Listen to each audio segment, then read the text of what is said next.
All right, welcome to our show. It's a cold Tuesday, and people are drumming up for holiday. Yeah, everybody gearing up for Chinese New Year. And I'm your host, Vincent Wong, founder of Solution on Wheels. We are in the mobile truck, which is the mobile studio that promotes solution journalism. And with me, my co-host, Mr. Andrew Work, editor-in-chief and founder of Harper Time. Good to see you, Vincent. Good morning. All right. Glad you mentioned the fact that we're in a mobile studio. I was talking to some people on the weekend that are regular watchers of the show, and they're like, how do you guys change the background all the time? I don't get that. And I'm like, we're in a truck. And they didn't know that. And so I'm glad that you mentioned it. And also now in high def. Okay, today, so let's get into it. The question is, yes, bevy or not bevy? Bevy, no bevy. That is the question. Okay. Today, the Bills Committee on the Promotion of Recycling and Proper Disposal is in action, taking care of the big issues of the day.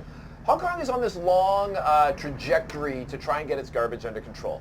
We typically have had cheap cleaners who just clean up after us and everything goes into a landfill. In Hong Kong, people didn't think about it, but over the past few years, it's on our minds. One of the pieces of the puzzle is recycling.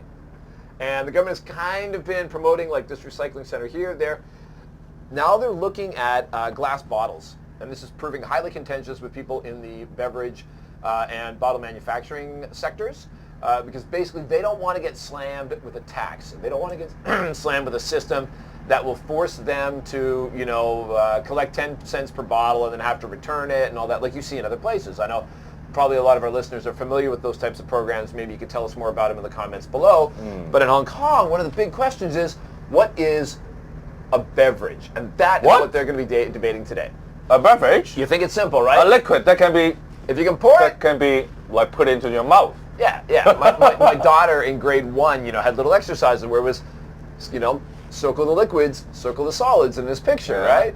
Yeah, but not all liquid you can be called beverage because not so simple. Because I mean some liquid you cannot put into your mouth, like petrol, gasoline. Yes, for example. Yeah, you certainly will. I guess you could, but I believe all drinks should be beverages. Okay. Well, the thing is, or drinks. Government never met a sector it didn't want to complicate with regulation, and the beverage sector is no difference to this. So you have food and beverage. Yes. And things that are food and beverage are regulated one way. Yep. But as soon as people start to get a little fancy with their beverages, the government wants to get in on it. So let's say you put vitamins in it. All of a sudden the government say, whoa, is this a health supplement? Are you making medical claims? It's not a beverage anymore. Now we're calling it a health supplement. Oh. You mean the collagen drinks? Well, or it could be considered, it might have beauty claims, and the collagen drinks fit into that.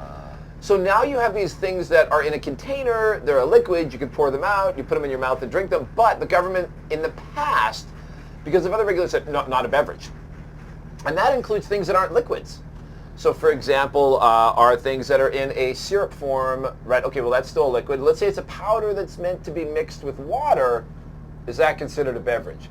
And so these are all the weird little intricacies that, believe it or not, we pay our legislators. So how about Yakult? Yakult, I think pretty clearly a liquid. I know. How about yogurt? But if Yakult starts saying, the probiotics are good for digestion, the government goes, whoa, no, it's a health supplement and it's regulated under different regulations. So do the health regulations then define products for recycling? So if it is monitored and governed by the Health and Welfare Bureau, then it won't be caught by this new bill about recycling? Well, that's what their question. Can they port the health department regulations over to the waste management regime? And that's the question today. I mean, that's stupid.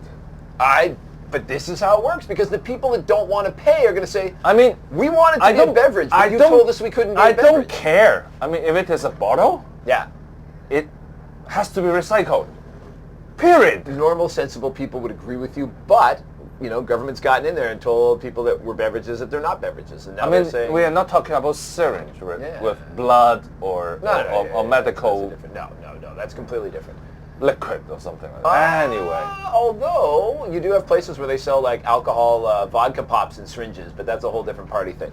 And who knows how they're going to get classified. Well, I'm sure that'll be a we'll be keeping an eye on the closing down of Lashko, and this Bills Committee is one of those. Sounds like they're preparing for monkey business for next year. They're warming up. All right, yay! Okay, so like our show, share our show, search for our show, Solution on Wheels and Harper Times with the U.